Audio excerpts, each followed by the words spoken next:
Olá, está começando o 107º episódio do Área de Trabalho da Gigahertz, patrocinado nessa semana pela ExpressVPN. Quem fala aqui é o Marcos Mendes, e assim como toda semana, a Bia Kunz e a Garota Sem Fio também tá por aqui.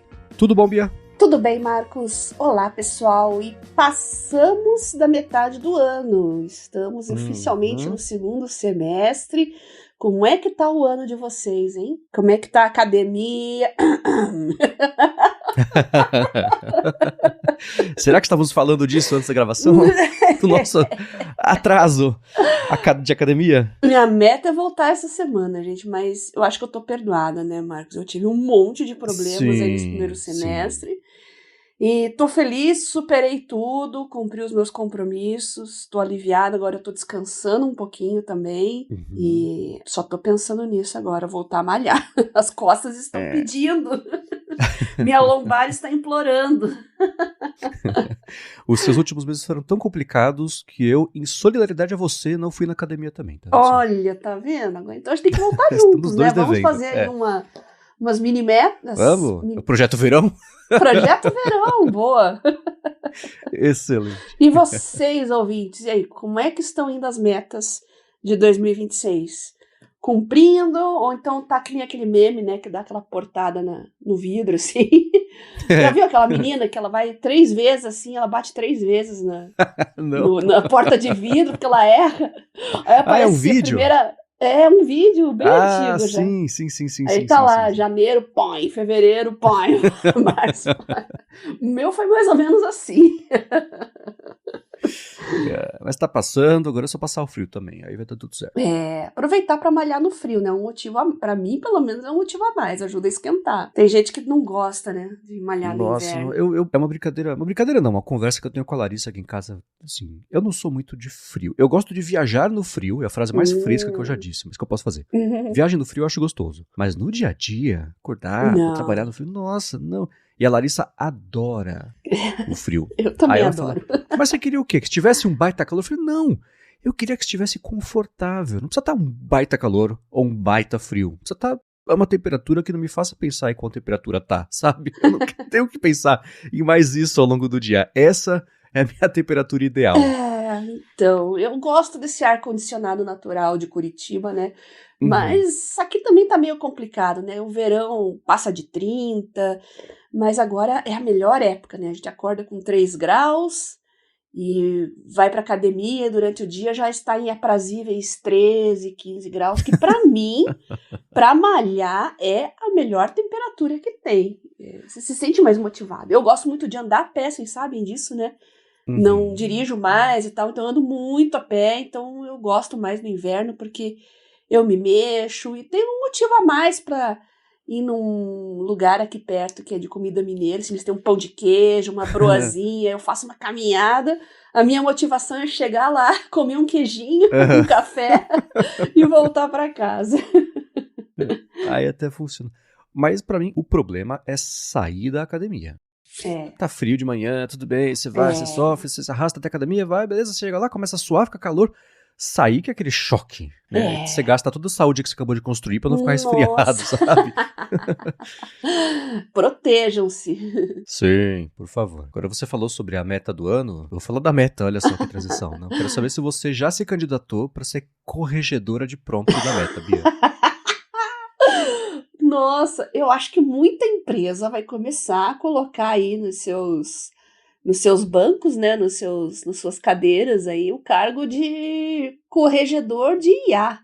Porque eu estava vendo os gastos que as companhias estão tendo, né, a Meta fez uma avaliação interna também, né, dos seus custos, e tá batendo a casa de bilhão, gente. Eu só tô falando de token de IA, bilhões com token de IA, que loucura, né? Então a Meta acabou enviando um memorando para os seus 6 mil funcionários, aí, alertando desses gastos exagerados, né? E em 30 dias foram 73,7 trilhões de tokens, né? Eles têm um placar interno lá disso, né? Então, olha só que coisa, né? Então eles vão fazer um painel centralizado, né, chamado Gateway de IA, e vão colocar orçamentos formais para 2027, a partir de 2027, então todo mundo vai estar controlando isso mais de perto, né? Agora, o mais curioso é que o pessoal tá usando bastante o Claude, viu? O pessoal da Meta usa muito o Claude. O Vale do Silício roda em Claude. Todo mundo usa bastante, porque para trabalho de tecnologia, especialmente desenvolvimento, coisa assim, ele é melhor do que o GPT mesmo, não tem jeito. Conversando com o pessoal aí, Marcos, parece que o pessoal pula de uma LLM para outra, sempre com tarefas bem definidas, né? Parece que o Gemini ficou para resumos, para transcrições e compilação de documentos, enquanto o Claude ficou mais para código, análise matemática, né? Então parece que os caminhos estão se dividindo, assim, as pessoas estão preferindo uma ou outra de acordo com as tarefas. E com relação eu estou usando bastante o novo Sonnet, né? Tá bem legal. Uhum. Agora, o Fable não deu certo, eu comecei e logo acabou meus créditos. Putz, né? Eu não consegui concluir a minha tarefa lá, então, e agora hoje é dia 8, né? Já acabou aquele período que eles deram, né, de cortesia, vamos dizer assim, para usar, né? Porque agora... Eles estenderam. Ah, estenderam? Até o dia 12, uma coisa assim. Ah, vou tentar de novo, pra quem então. ainda tem. Vamos tentar de novo. Mas... Isso foi até o dia 12.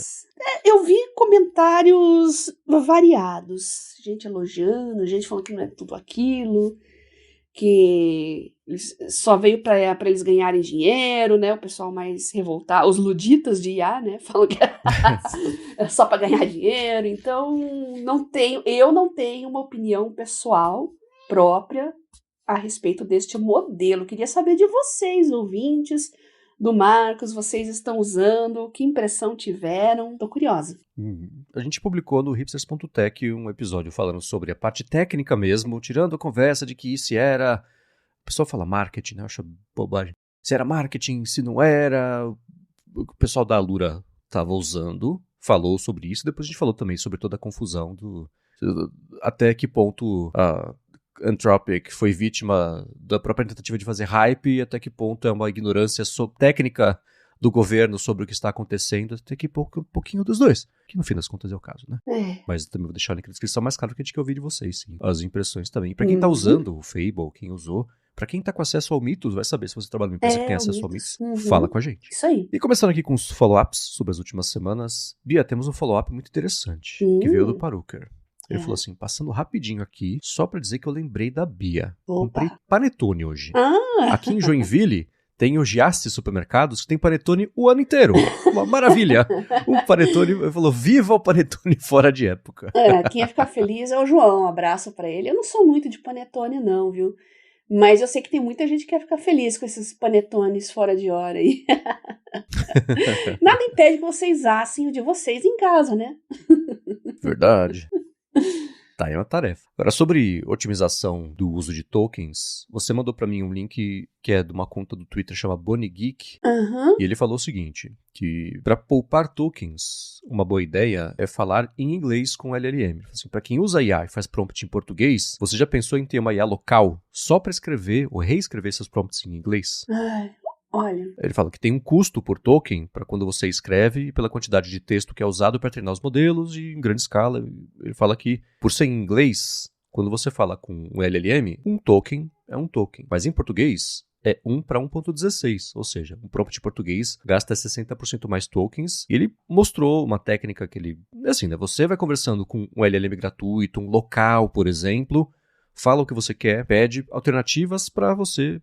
Em inglês, como é que você diria isso, etc. Aí ele vai gerando, explica por quê, uma coisa ou outra, e depois você pega esse prompt em inglês e joga pro LLM que você está pagando por tokens para você usar menos tokens, já que você está pagando, e depois você usa o LLM local de volta se você precisar traduzir ou continuar a conversa. E eu vou dizer, Bia, é verdade. É verdade? Falar tanto em qualquer assim? A diferença é tão grande assim? Eu não sei se chega a 60%, mas falar em português gasta mais tokens, falar em japonês gasta mais ainda, por exemplo. Nossa. Existe sim um custo extra para tokens. Por que eu tô falando isso de saída? Porque ele publicou isso e o post tem aquele esquema de publicar coisa em rede social, né, divididinhos, threads, etc. E falou sobre isso. O pessoal caiu matando, um monte de gente que não sabe, não tem ideia do que tá falando. Que absurdo! Uma bobagem que eu já li na minha vida. O cara aqui, igualzinho o coach. Tá errado, é verdade isso. Gasta mesmo mais tokens. É claro que o trabalho triplo, né, de você fala, escuta LLM local, quero falar coisa em inglês aqui, faz inglês pra mim, ele fala inglês. Você conversa com ele em português, fala inglês. Depois você copia em inglês, cola no LLM, é muito mais trabalhoso. Mas pra quem não sabe muito bem inglês, ou pra quem precisa de uma ajudinha, pode ser uma solução sim. Porque ou falar em qualquer outro idioma gasta mais token do que falar inglês. Isso é verdade. Uma boa dica para economizar tokens, ainda mais para quem está começando, quem não é tão cobra assim com prompts, é usar a própria LLM para aprimorar seus prompts. Vai lá no Claude, pede lá, e pro Claude eu peço, vou usar esse aqui no Gemini, esse aqui eu vou usar no Perplexity, me ajuda a otimizar esse prompt aqui, dar uma melhorada nele para eu obter a melhor resposta possível com a maior economia de recursos. Ele faz. Tá? Então, é um bom aprendizado. Aliás, qualquer coisa que eu tenho dúvida em como fazer no Claude Code, no Cowork, eu sempre pergunto pro próprio Claude como é que faz. Abre um chat lá. É ótimo, tá? Funciona. Você não vai achar melhor tutorial na internet sobre o Claude do que conversar com o próprio Claude. Claro, isso vai acabar consumindo também, mas nessa fase inicial, até você pegar o jeito, vai. Agora, tem um pessoal mais radical aí que meio que tira sarro dessa ideia dos idiomas aí, fala, então vamos aprender mandarim de uma vez, porque parece que o mais econômico de todos os idiomas é o mandarim. Por que será? Excelente. Pela quantidade de material para treino, será? Não, porque não é, na verdade, isso sim não é verdade. A quantidade de material para o treino não é necessariamente o que determina o que vai custar mais ou menos tokens. Tá. É que nem, por exemplo, eu lembro que no Twitter o limite de caracteres em japonês precisou ser ajustado, porque 240, na época que era 240 caracteres, era muito em japonês, porque você faz lá o kanji, a coisa meio conjugada, eu não sei como é que funciona, não sei mais ou menos, tá? A coisa meio conjugada ali que junta tudo numa palavra só, pronto. Você fez ser basicamente uma ideia, um conceito, algumas palavras seriam um caractere. Então, essa contagem é diferente, especialmente em idiomas que não são baseados no latim, que você consegue dividir facilmente, como se fosse sílabas, como é o nosso. Né? Qual que é a diferença? Não sei. Talvez o chinês seja ainda mais econômico na forma de você montar ali a escrita para passar ainda mais conceitos e palavras, esse tipo de coisa. Né? Mas essa parte eu não sei. Eu sei que cada idioma tem um custo maior, isso é verdade. Então, pessoal, fica a dica. Pra quem quiser economizar o token, se tiver a fim de fazer esse trabalho todo, porque é um trabalhão mesmo, é só falar inglês com ele. Eu vou deixar o link na descrição aqui pro post do Boni. Isso me lembrou, Bia, uma tangente aqui. Eu lembro quando teve eu sigo muito também o pessoal de coquetelaria, né? Dos bares lá de São Paulo, né? Que sou amigo do pessoal de lá. E eu lembro que teve uma confusão sobre gelo no copo. A teoria da conspiração de que gelão no copo tá roubando o drink. Então, quanto mais gelo, menos drink. Então, você tem que pedir o drink sem gelo. Na verdade, não faz diferença, porque o drink tem um tamanho padronizado e o tamanho do gelo, o tamanho do copo é feito pra ficar bonito. Se você te pedir sem gelo, é só um drink sem gelo que vai vir na mesma quantidade, né? Não tô te roubando nada. E eu lembro que saiu uma foto, uma matéria, sei lá, falando disso, e um amigo meu postou que as pessoas tinham que entender que a coquetelaria tem as quantidades certas e o gelo ajuda na diluição, e não sei o que lá. Nossa, lembra que ele falou diluição? O pessoal achou que era tipo botar água do shampoo pra render, assim, sabe? Caíram matando em cima da diluição, ele tá admitindo que tá fazendo drink. Eu falei, cara, não é nada disso. Não. Então, a hora que eu vi esse tweet desse Boni aqui, a reação das pessoas que não sabem do que estão falando, tem mais opinião do que conhecimento e experiência, foi uma coisa meio parecida, assim, sabe? Enfim. Entendi. O link vai estar aqui na descrição. E sobre hífen, que Opa, é um assunto surpreendentemente popular aqui para o pessoal que escuta a área de trabalho. O Ricardo Consolo mandou pra gente o link de um vídeo do Porta dos Fundos que acho que é recente, saiu de uma semana pra cá, que tira sarro de ChatGPT e etc. E fica lá aquele puxar, põe hífen, né, que é um humano fingindo ser o GPT. Põe mais hífen, bota mais um, agora bota emoji. Agora fala qualquer coisa aí que você não precisa falar certo. É divertido. Caiu na cultura pop essa história do hífen do travessão, né? Exato. Mas também sobre isso, o Roberto Chiarati, que usa o Windows, falou o seguinte, né? Dica pra você, Bia. Pra facilitar o uso do travessão, você usa Win, Shift e hífen, ao invés do Alt 0151. Ele falou que descobriu recentemente essa pra facilitar a vida. para quem gosta dos atalhos de teclado, né? Mas eu vou continuar no Alt 0151, porque 20 anos usando isso, acho que eu enraizei aqui na minha mente, não vai sair mais. Sim. É que nem quem acentua no Mac usando aquele código Konami incompreensível, que era antes de ter acentos no Mac, do jeito mais fácil, né? Que era Option, Shift, meia lua pra frente, soco, pra B, Start, depois um tio, sabe? Era assim, e pra quem começou a mexer no Mac cedo no Brasil, que não tinha mais suporte a teclado com um acento normal, era assim, né? Então, acentua-se desse jeito, né? E no Mac, pros 3 tipos, o hífen normal, se você apertar Option, vai o N-Dash, se você apertar o Option Shift, aí vai o M-Dash, que é um pouco mais comprido, que a gente explicou nas últimas semanas, o funcionamento de cada um. Agora, Bia, sobre a palestra que o Evernote fez você descobrir que você tinha visto de uma prêmio Nobel, o Matheus Rodrigues falou o seguinte, né, que ele estava comentando sobre o Evernote nos últimos episódios, nos últimos anos, né, e o Matheus falou o seguinte, né, que ele usa o Evernote como 2 coisas, armazenamento de dados e organização. Falou que é muito bom para isso, apesar de ser caro, mas passou por um caso parecido com o seu, Bia. Ele falou que guardou uma foto de anotação de aulas que ele deu, mas também tinha de outras pessoas que iam cair ali na conta, né? Falou, demorou 2 meses para receber, e se não fosse o Evernote, ele teria tomado calote. E sobre o Evernote também, o Rogério Galinhani falou o seguinte, sou ouvinte do Papotec e lá conheci o área de trabalho através da Bia, e foi nele que eu ouvi falar do Obsidian. Aí ele fala, adorei, porque eu estava há tempos procurando substituto para Evernote, que eu sou usuário há muitos anos, e é onde eu tenho tudo, né, do meu consultório, falou que é ortodontista, mas o preço, que nem você, Bia. Toledo. Mas o preço da anuidade de R$509 estava cada vez mais pesado. Aí ele falou, fiquei feliz em ver que o Obsidian, sincronizando ali bonitinho entre o computador, o telefone, e saía metade da anuidade do Evernote. E falou, mexendo nas configurações dele, descobri que eu posso usar o iCloud para sincronizar o Mac e o iPhone sem anuidade. Olha só. Viu? Então, olha só, o comentário do Matheus primeiro, né? Essa história faz total sentido, lembrando que por que o ícone do símbolo do Evernote é um elefante? A memória de elefante, né? Então, são coisas que você salvou lá na década passada, de repente você consegue resgatar novamente, né?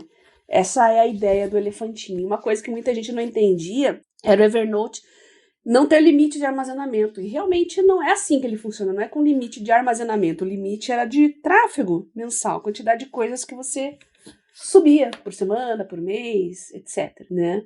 Então, a ideia é ser realmente uma memória perpétua. E com relação ao comentário do Rogério, o Obsidian é maravilhoso mesmo, vou testar ele esse mês. Muita gente que gosta de self-hosting usa o Obsidian. Se vocês procurarem no YouTube, aí Obsidian self-host, vocês vão achar muitos tutoriais, pessoal que faz um servidorzinho em casa. Esse é o primeiro item da minha lista de férias que eu tirei, viu, Marcos? Porque o preço de armazenamento hoje para montar meu servidorzinho aqui meio que complicou, adiei os planos. Mas se você tem aí um dispositivo encostado, alguma coisa que você quer transformar, dar um uso, né?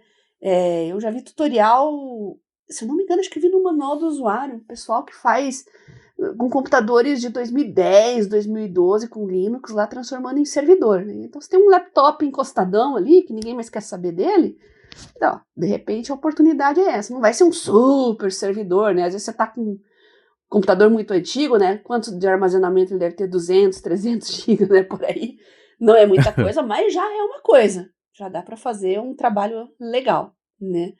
E o Obsidian tem essa opção de você escolher aí as nuvens que você quer. Acho que isso vai ser mais matador ainda para fazer o Bia GPT, né? Vai sair, hein? Vai sair. Excelente. E tem muito app, assim, vale a pena para quem assina apps que dependem de sincronia. Alguns oferecem mesmo isso que o Rogério falou, de se usar o iCloud, você não vai ter que pagar pela sincronia da estrutura do próprio app. Isso ajuda a economizar e hoje em dia a sincronia do iCloud tá melhor. Antes era bem sofrível. Porque é cara também, Antes né? não dava não. Né? Mas é aquele negócio, você já tem, às vezes você já tá pagando, Exato. Tá ali dando sopa, então usa, né? Exatamente, eu uso o Ulisses, que eu uso como meu editor de texto, ele é por sincronia pelo iCloud, e o Keyboard Maestro, acho que ele é pelo Dropbox, que ele guarda ali, mas o Ulisses eu sei que é pelo iCloud, e nunca me deixou na mão. Se você está configurando aparelho novo, acho que depende um pouco de quantas notas você tem, mas demora um pouquinho para baixar tudo. Mas uma hora vem. Então tem isso, né? Enfim, né? E falando sobre editores de texto, você mandou o link de como um ex-funcionário da Microsoft criou uma versão do bloco de notas que não tem aquele bando de firula que foi sendo adicionada aos pouquinhos no bloco de notas do Windows, e é um programa que o peso dele é de 2,5 KB. Nada, é literalmente o editor de texto e só. Isso e uma outra ferramentinha de encontrar palavra e, sei lá, configurar a fonte, né? Nossa, e a quantidade de comentários, tanto de brasileiro, estrangeiro, elogiando essa iniciativa. Nossa, por aí você vê como esse bloco de notas repaginado aí é bem rejeitado, viu? Aliás, qualquer repaginação aí que é feita para enfiar IA no meio, tá tendo uma rejeição alta. É curioso, né? Porque a gente tá na era da IA, é todo mundo falando de IA para lá e para cá, mas essa ideia de empurrar a goela abaixo dentro de sistemas operacionais, de aplicações ainda mais consolidadas aí como bloco de notas, né? É interessante ver como essa ideia é rejeitada, ainda mais no ambiente Windows, né? Que querem usar o Copilot de motor, aí a rejeição é maior ainda. É curioso isso, né? É bem curioso. Totalmente. Eu vi a Microsoft falando que vai reduzir mesmo, ela exagerou na dose ali de colocar Copilot e a sugestão de Copilot, etc. em tudo. Isso de colocar onde, assim, em todos os lugares que você coloca, de uma forma ou de outra, para alguém vai ser útil.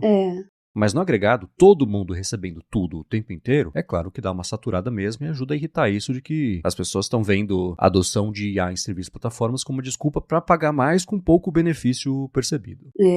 Então, isso contribui mesmo para essa rejeição e dá para entender.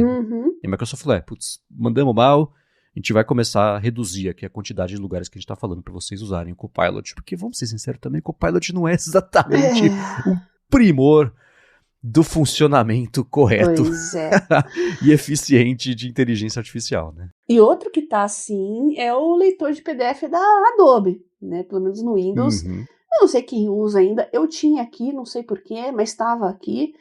E eu fiz alguma besteira, assim, que de repente começou a abrir todos os PDFs por padrão dentro dele, né? Fiz uma besteirinha ali. E que horror, gente. É aquele monte de janela e coisa te chamando. Quer resumir por IA? Claro, serviços pagos, né? Quer resumir, bote aqui, bota ali, aí, sabe, uma poluição visual que ficou aquilo. E, nossa, a Adobe tá estragando o leitor dela, não é à toa que tá todo mundo preferindo outros. O meu preferido, leitor de PDF favorito, pelo menos no ambiente Windows, é o próprio navegador. Então, já é suficiente, já tá bom. E, nossa, gente, cuidado com essas poluições aí, vocês colocam... talvez IA seja muito bem-vindo aí para muita gente, né? Mas principalmente pro dono da solução, né? É uma chance de ganhar mais dinheiro. Só que cuidado para não rejeitar os usuários antigos e cativos, tá? Com esse excesso de poluição visual. Sem dúvida alguma. E a Apple tá correndo o mesmo risco agora que a carangueja tá boa, nos betas pelo menos. Qualquer lugar que você olha tem, use a carangueja, escreva com a carangueja, pergunte pra carangueja. A boa notícia é que de fato tá bom, tá funcionando, mas tão pesando ali na mão, né? Oi, pra terminar aqui os follow-ups, você encontrou, é um estudo recente, saiu faz uns 10 dias. A gente tinha comentado sobre um dos resultados das medições de resultado do banimento de rede social para jovens na Austrália. E agora saiu um segundo estudo que está medindo o quão eficiente, ou eficaz, né? Foi essa proibição, né? E é interessante, estamos dando um auto follow-up nesse assunto aqui, para atualizar vocês, né? Porque basicamente as autoridades australianas aí já estão reconhecendo que não funcionaram as medidas que eles implementaram e que já estão em estudos aí medidas adicionais. Enfim, não deu certo. A molecada continua acessando e esse estudo aí, muita gente está usando como base, assim, justamente para justificar essas medidas e fazer algumas mudanças aí na forma de implementação delas. Espero que não inventem de banir VPN, né? Isso é o fim da picada. Que nem aparecem as histórias por aqui de vez em quando, né? Mas a minha impressão não é que banir não funciona. Na verdade, proibir é sempre um problema. A gente já falou sobre isso, né? Mas a forma como isso foi implementado e não planejado, no fim das contas, foi o ponto de falha, né?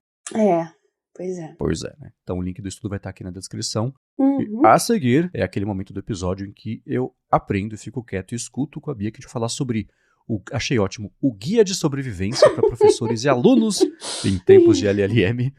Mas antes de falar sobre isso, eu vou agradecer a ExpressVPN, que está mais uma vez patrocinando a área de trabalho e que segue oferecendo um mês de graça para você experimentar o serviço. E aí, se você assinar o plano anual por meio do link expressvpn.com/adtrabalho, no fim desse ano de assinatura, eles dão para você 3 meses para seguir usando e seguir protegendo a sua conexão, os seus dados, especialmente se você depende de Wi-Fi que você não conhece, Wi-Fi públicos, Wi-Fi gratuitos, ou pior, que você paga, mas ainda assim seus dados são uma parte do preço da conexão, do avião, por exemplo. Você acessa o Wi-Fi do avião, os sites que você acessa, os servidores, os arquivos trafegados, por quanto tempo, de onde você veio, para onde você foi, qual é o seu dispositivo, versão do sistema operacional, quem é você, no fim das contas, isso é coletado e vai saber onde vai parar. Vai saber a segurança do armazenamento desses dados, né?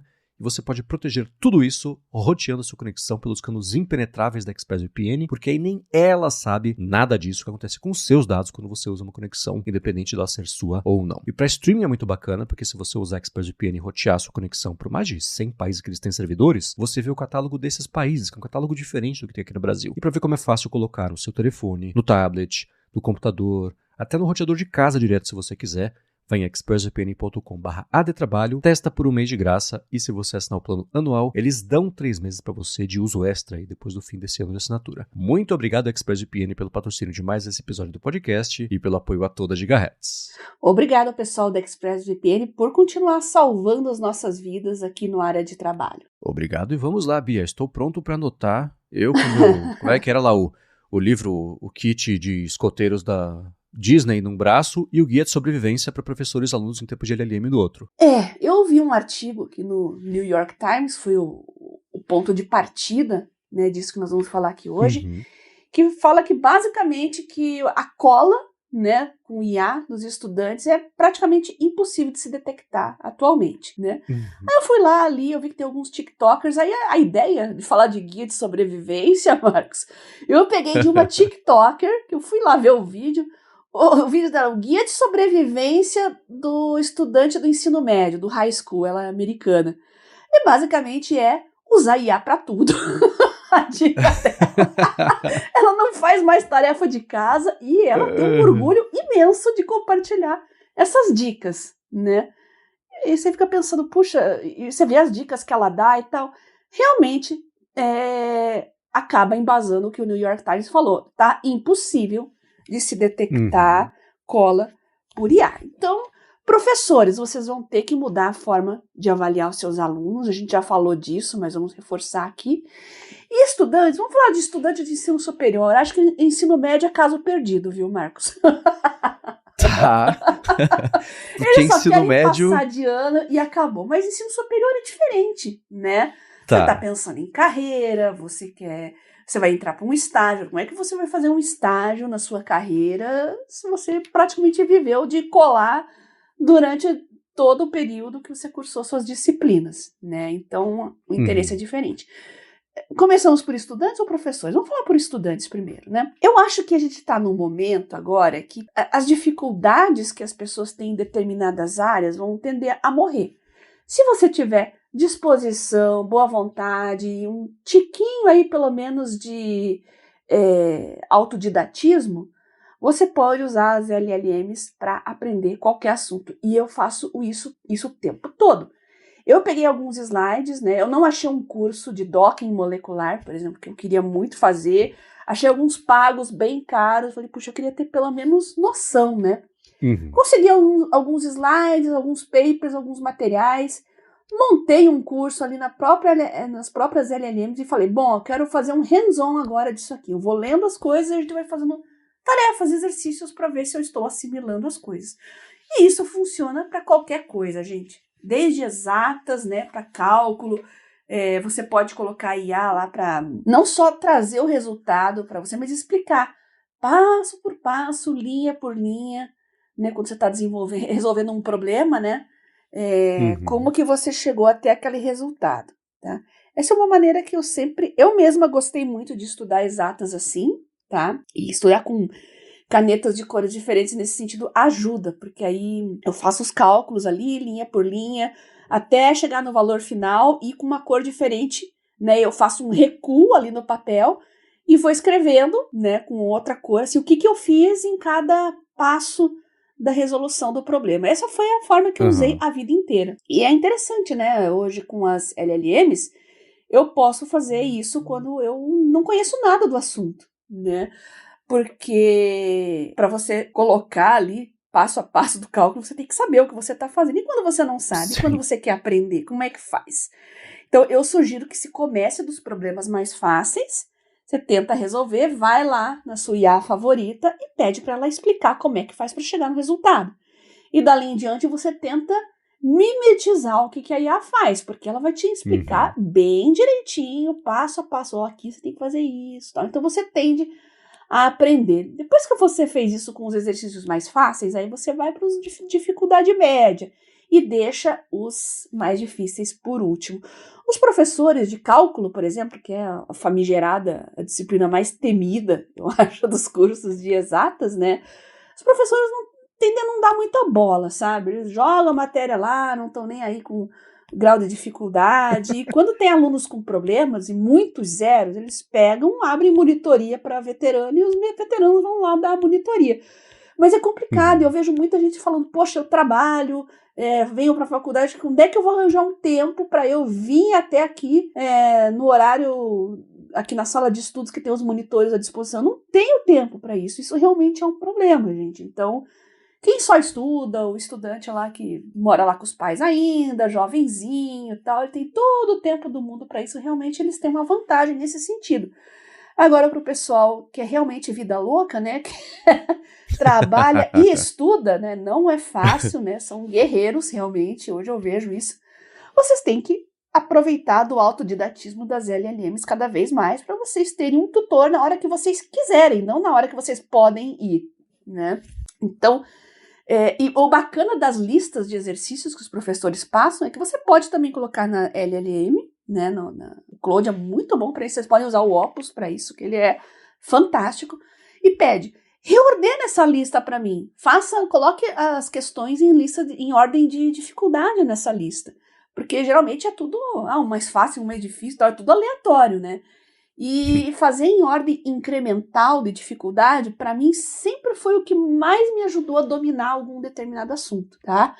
Então, vocês que estão aí estudando física, cálculo, álgebra linear, essas matérias que têm essas listas complicadas de exercícios, vocês podem sim pedir para a IA colocar em ordem de dificuldade os exercícios, tá? Separar em lotes, então resolva ali, sei lá, você tem 30 exercícios, faz 10 de cada vez, peça para ele fazer 3 lotes em níveis, separando por ordem de dificuldade, que ele vai fazer isso muito bem, tá?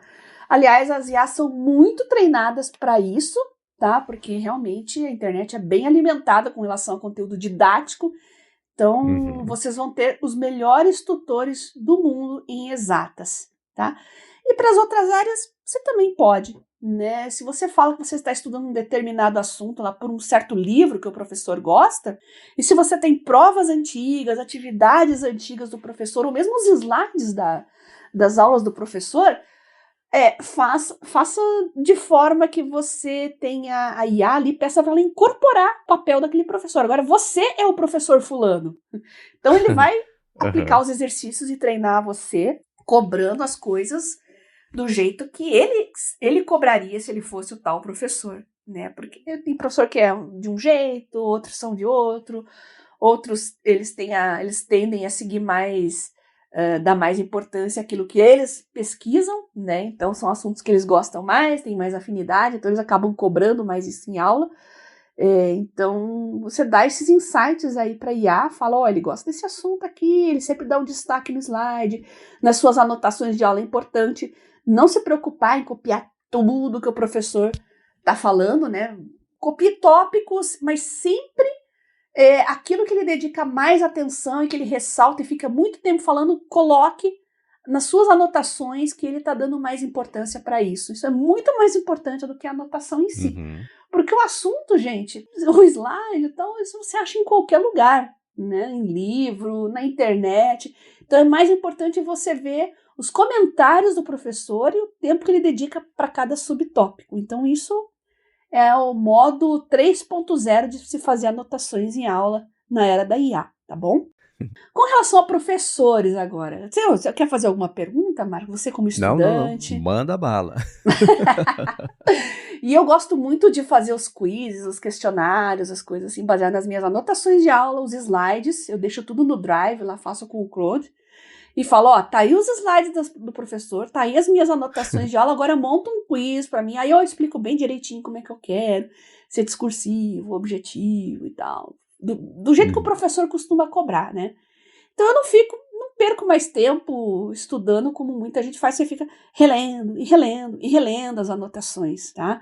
E aí depois que eu faço esses quizzes, né, eu sei aonde que tá a minha dificuldade, aonde que eu tô indo bem, aí eu pego um caderninho, eu faço algumas anotações rápidas, coisas que eu preciso realmente memorizar, as coisas que você tem que decorar mais mesmo, então eu deixo só para fazer essas, não faço resumo de matéria, eu só pego esses assuntos que eu realmente preciso memorizar e escrevo 5, 10, 15, 20 vezes até entrar na cabeça mesmo, mas vai ser sempre uma página só de informação que você tem que memorizar. Eu, pelo menos, fórmulas a gente não decora mais, né? Quando estudando física, por exemplo, lá eu fiz a disciplina de física, o professor coloca na primeira página todo o formulário ali, né? Todas as fórmulas que a gente estudou, as constantes, né? Você não precisa decorar nem constante, mas qual que é a constante de Faraday? Não, né? 95 mil não sei quanto lá, já vai estar para você pronta. Então você não precisa decorar isso, mas tem outras coisas que talvez sejam mais importantes você memorizar, né? Uma regra de uma derivação, lá, por exemplo, nessa situação aqui que tem log de tal, é sempre essa regra que aplica. Isso são coisas que não vão estar lá no formulário para você, né? Então esses macetezinhos são os que vocês mais têm que investir seu tempo, tá? E acho que dica para estudante é isso, viu? Fazer muito exercício, muito quiz, as IAs são excelentes para montar quiz, então.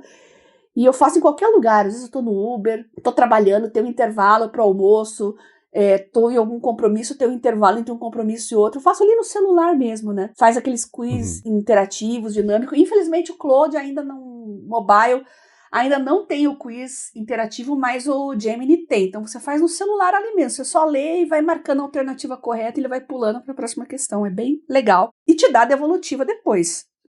Mais importante ainda, né? Dizer o que você foi bem e tal. Depois que você faz todos os exercícios, faz a lista do professor também, fala, Claude, o que eu tô indo bem, o que eu tô errando, o que eu não tô acertando. Aí ele faz mais um teste e te guia, né? Vai fazendo um teste guiado com você, explicando, aí reforçando as suas possíveis dificuldades. Não tem mais como ir mal em disciplina nenhuma tendo um tutor ali no seu bolso, na palma da mão, viu, gente? Tá, e tutor, pra quem se assustou, né? Não vai te ensinar, vai reforçar e te ajudar a estudar. É bem diferente, exatamente. Não substitui. Vamos deixar o asterisco aqui pra garantir, né? Não é ensinar, gente, é analisar os seus pontos fracos, né? Os seus padrões de erro, né? E para analisar padrão é excelente. E às vezes você tem padrão de erros, erra sempre o mesmo assunto, as mesmas coisas.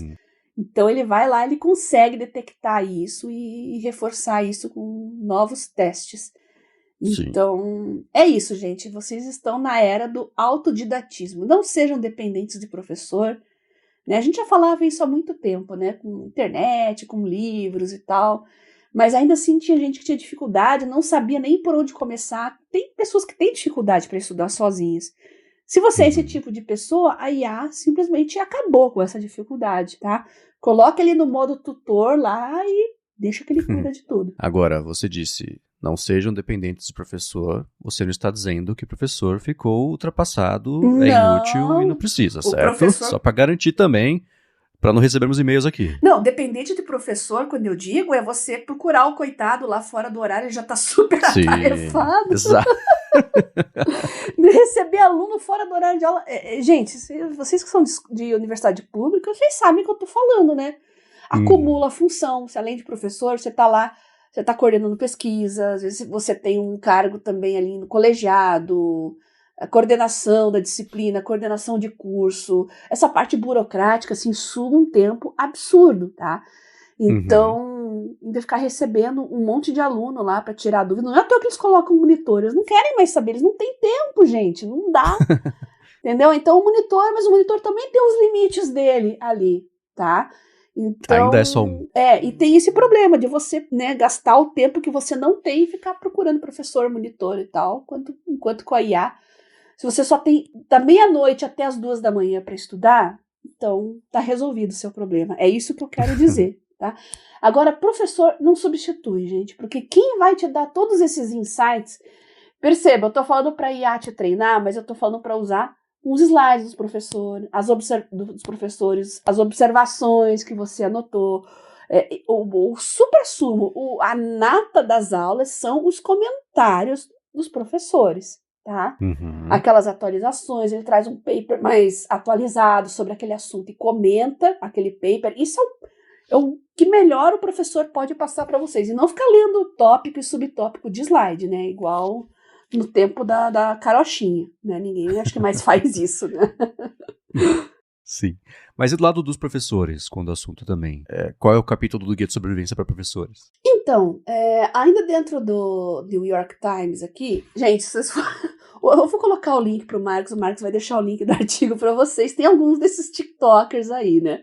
É de deixar qualquer professor, vou largar a profissão. São técnicas muito sofisticadas de cola, tá? Até para redigir relatórios e trabalhos escritos, né? Como humanizar o trabalho da IA. Você não precisa nem mais ler e reescrever para humanizar. Você tem humanizers. Humanizer que se chama? Humanizers. Que eles chamam lá.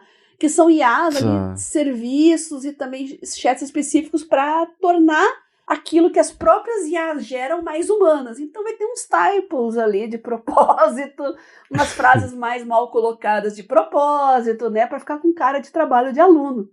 Então é desesperador, gente, tá tudo muito sofisticado. Cometer um erro de propósito para fingir que foi sem querer, porque aí não foi uma IA que fez isso. E diante de todas essas dicas de autotutoria que eu falei, muito professor vai pensar, então, para que eu vou dar aula? Não é essa a ideia. Tá? Vocês têm que fazer com que as aulas de vocês sejam atraentes para que o aluno se sinta motivado aí, mesmo que não seja só para assinar lista de presença. O que sempre foi um desafio, né? Não é nada moderno isso. Esse é um bom teste. Esse é um bom teste. Vai lá no primeiro dia de aula e falei para os alunos, eu não passo lista de presença nas aulas. Quem quiser vem, quem não quiser não vem, tá? Só que aí os slides, você vai ter só o básico do básico. E eu detesto slide cheio de informação, né? Acho que a maioria dos colegas adora, né? Os alunos, eles estudam só por slide. Eu não gosto, eu acho que fica confuso, né? Então, eu prefiro tópico, subtópico e as observações eu adicionar, tá? Porque excesso de informação é muito confuso e desnecessário, né? Para que você vai colocar um conceito que tá no livro, que tá, né? Ficar empanturrando slide com esse tipo de coisa. Então, slides clean, né?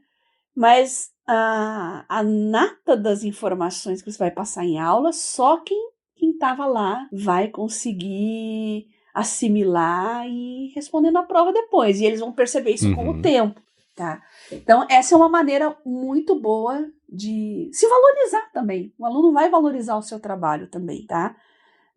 Slides bem limpos, bem objetivos, e que incentive o aluno a ir atrás de livros. Parece que eu me sinto tão velha quando eu vejo, eu vejo os colegas falando, eu não estudo por livro, eu só estudo nos slides mesmo, né? Eu me sinto, uma velha coroca, eu sempre estudei por livro, né? Eu sou old school total, eu nem falo, né? Eu falei, não vou falar, porque eles vão me zoar mais ainda, me chamar de velha, né? Eu vou ficar quieta. Mas eu acho acho péssimo, gente, péssimo estudar por slide e confuso. Tanto que a primeira coisa que eu faço quando eu pego um deck aí de, sei lá, os decks de slides costumam ser grandes no meu curso, né? É pegar, estudar, olhar as minhas anotações, eu abro um OneNote lá e eu começo a resumir o slide, coloco de uma forma linear, numa página só, conteúdo de slide. Eu odeio ficar indo e voltando slide. Então eu faço um resumo, estruturo os principais assuntos, tópico, subtópico, uma outra definição e exemplos. Para mim é isso, só. Então eu me sinto mais sob controle da situação. E a partir desse resumo estruturado que eu faço, e quando é 200, 300 slides, acontece isso, eu jogo para IA e falo, IA, pelo amor de Deus, faz um resumo estruturado disso aqui. Aí eu explico bem direitinho, eu gosto do tópico, subtópico, definição de no máximo uma frase e exemplos. Aí ele monta para mim, o assunto da aula é isso aqui, de forma resumida. Aí eu vou atrás daquilo, aí eu vou no livro, aí eu vou na internet, aí eu começo a ler, eu me sinto mais tranquila, sabe? Porque slide realmente me deixa muito ansiosa, esses decks gigantes de slide. Então, tá na hora dos professores aposentarem esses slides cheios de informação também e deixar as coisas por conta mais dos alunos. Vocês estão preparando profissionais. Quando chegar no mercado de trabalho, quando eles forem pesquisadores ou sei lá, quando tiverem uma função aí que exija tomar decisões e fazer análise crítica das coisas, eles não vão conseguir fazer se sempre receberam tudo mastigadinho, né? Sim. Então, professores, se valorizem, tá? Deixem o conteúdo mais importante, mais relevante para vocês exporem oralmente na aula, tá? E é isso. Aí vem as formas de avaliação, né? Na avaliação, o aluno vai também ver se vale ou não vale a pena frequentar a sua aula, né?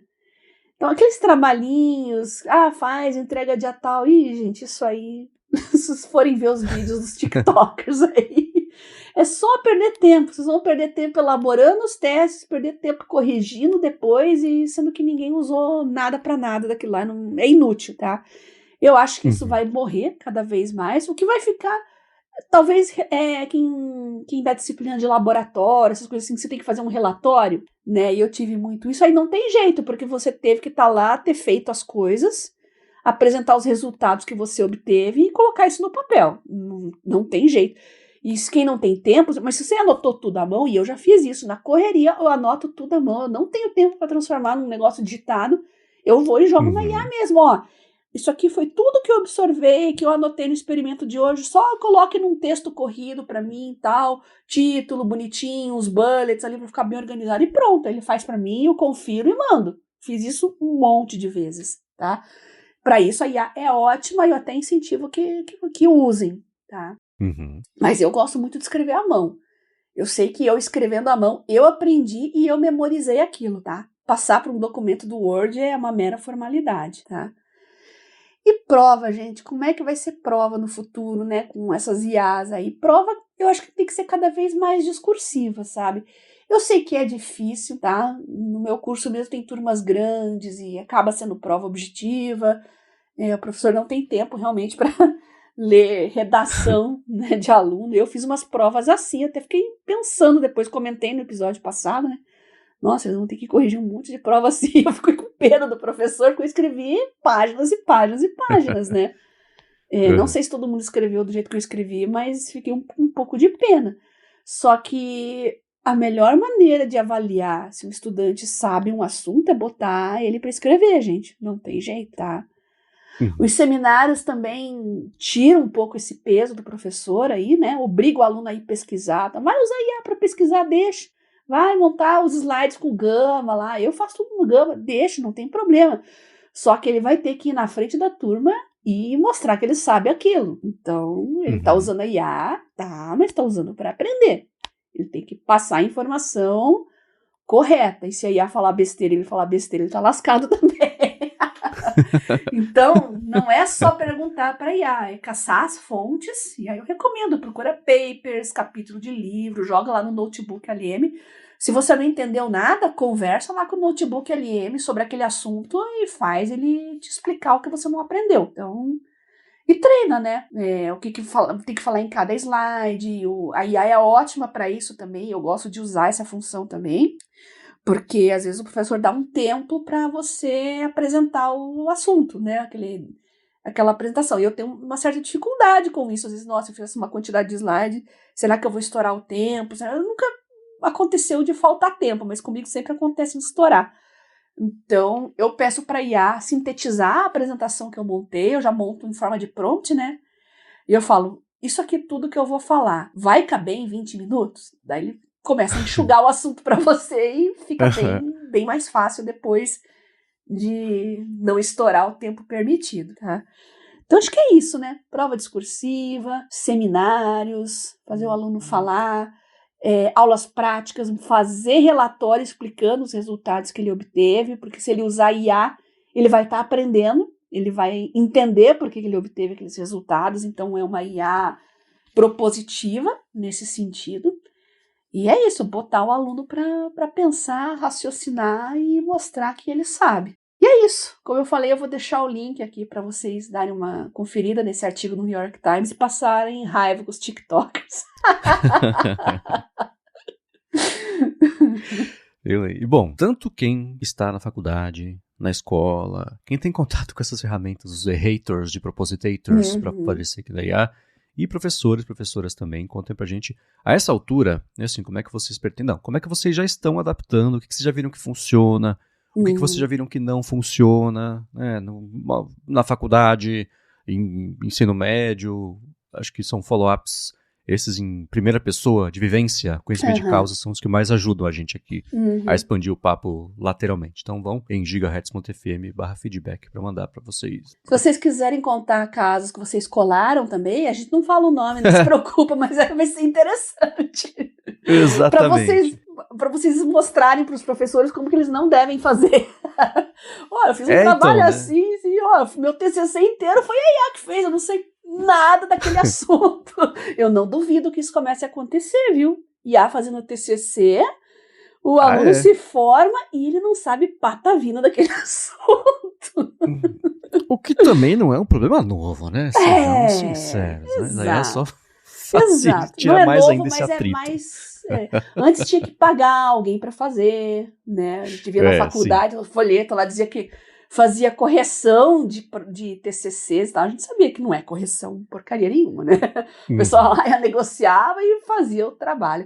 Eu cheguei a fazer uma monografia para uma colega. Eu fiz 80% da monografia dela, porque ela adoeceu na reta final da minha especialização. Ela ficou bem mal. E ela já tinha o trabalho estruturado, já tinha todo o levantamento bibliográfico, faltava escrever. Eu fui lá e escrevi, tá? Mas era aquele negócio, gente, foi 1 ano e meio de curso, assim, não dava para jogar fora no último mês, né? Então ajudei ela, tal, e deu tudo certo, mas esse é um caso muito excepcional. Eu lembro que eu precisava de dinheiro muita época, assim, e eu podia fazer uns trabalhinhos para os colegas, assim, mas eu nunca tive coragem de fazer isso para ganhar dinheiro, né? Burrice ou não, aí não sei. Tem gente que falava que você é boba, tal, você tem que aproveitar isso, fazer, você escreve bem. Eu escrevo bem e escrevo rápido, tá? Eu faço, professor que passava prova na época da pandemia, que a gente tinha, antes da IA, né? Eu escrevia muito rápido. Se eu sabia o assunto, eu tinha pelo menos as minhas anotações para consultar, era só organizar mentalmente aquilo. Depois que eu organizo mentalmente, eu sento para escrever, é muito rápido. Então o pessoal falava que eu tinha que vender esse serviço, sim, mas não tive coragem. Na escola, eu sempre tive muita facilidade para aprender idioma, inglês, né? Eu tive mais contato na escola, eu pelo menos. Eu não tive espanhol, tive italiano, né? Porque eu estudei no Dan de São Paulo. Mas inglês, eu já sabia bem mais de inglês do que a média da sala. Sim. Porque, eu tive sorte e deu certo, né? E era engraçado que chegava no dia da prova, e era engraçado que professora de inglês na escola naquela época era sempre o mesmo perfil de uma senhorinha, né, muito mais boa vontade do que o respeito que ela tinha da sala de aula, assim, né, que era uma pena. Mas, no dia de prova, e ela ia distribuindo as provas mão a mão, por aluno, assim, eu estava na primeira fileira, na primeira cadeira, eu pegava a prova, eu fazia essa prova de inglês em, sei lá, 45 segundos. Que maravilha. Aí eu passava pra trás, aí me davam outra. Aí eu trocava a caneta, eu trocava a letra um pouquinho, fazia a segunda prova. Eu fazia umas 20 provas de inglês pra sala. Nossa! Que legal. Fazia erros de propósito pra também não ficar, né, todo mundo que... Era fácil fazer o quê? Então, pra não ficar todo mundo com 10, eu cometia um erro aqui, outro ali, etc. Trocava a cor da caneta, né? Aí a hora que dava horário, que eu falava, não, chega, tá bom. Aí eu fazia a minha prova, aí eu entregava, eu saía da sala. Então era meu jeito de retribuir a sociedade por me ajudar a passar em física, química, matemática, era Nossa. eu fazendo a prova de inglês da sala inteira. E a gente aprende mais que eles, né? Eu também dei muita aula particular, eu comecei com 13, 14 anos. Era aquela piada, eu queria ter um troco, essa que era de verdade, eu queria um dinheirinho, e tinha aquela piada do Joãozinho, né, o Joãozinho tava na 6ª série, falou que não ia mais pra escola, que não queria mais estudar, aí a mãe dele deu aquela bronca, Joãozinho, você tá na 6ª série, você vai fazer o que da sua vida? Falou, vou ser professor da 5ª série. Eu levei essa piada a sério, e eu ia nas séries anteriores e oferecia aula particular. Eu só não dava aula de matemática, porque a minha melhor amiga, na época japonesa, ela dava aula particular de matemática, eu não queria concorrer com ela, né? Mas eu dei inglês, redação, e na época que a gente teve química orgânica, porque as outras químicas eu não gostava, eu gostava só de química orgânica. Então, eu dei bastante aula particular e aprendi muito graças a isso. Acho que a facilidade que eu tive no futuro para aprender qualquer coisa veio um pouco disso, né? Não é o Richard Feynman que falava que a melhor maneira de você aprender um assunto é ensinando sobre ele? Então, faz total sentido. E se você gosta muito de um determinado tema, quer seguir carreira nessa área, então acha muito desafiador, assim, comece a ensinar para os colegas. Vai ver que em pouco tempo você vai dominar aquilo com uma mão nas costas. Sim, sem dúvida. Bom, feedbacks, perguntas, comentários, follow-ups, gigahertz.fm/feedback, ou vocês já falam com a Bia também, ela já fala como. Mas antes quero agradecer a vocês que mandam justamente essas perguntas, os comentários, vocês que recomendam o Área de Trabalho, ajudam o podcast a chegar mais longe, vocês que deixam avaliações, os coraçõezinhos, estrelinhas, ou enfim. Obrigado, ExpressVPN, também pelo patrocínio do episódio de hoje. E a você, Bia, por semana após semana, ajudar todo mundo, inclusive eu, a ter uma vida cada vez mais produtiva. Eu que agradeço você, Marcos, pelo convite para fazer o Área de Trabalho, nossos patrocinadores que viabilizam ele, e vocês, ouvintes, que sempre mandam e mandarão mais dicas ainda, comentários, prints, links, como é que vocês fazem para colar na prova, quero saber de tudo.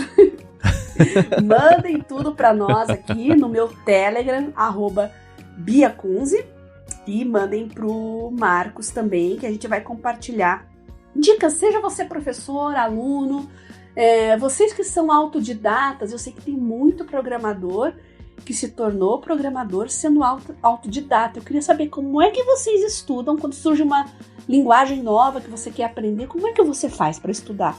Isso aí eu acho que vale a pena compartilhar, tá?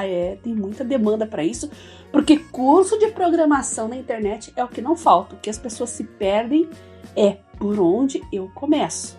Então, se vocês derem dicas a respeito disso, eu tenho certeza que vai ajudar muita gente e eu fico muito grata também, tá bom? Então, reforçando, Telegram, @BiaCunze.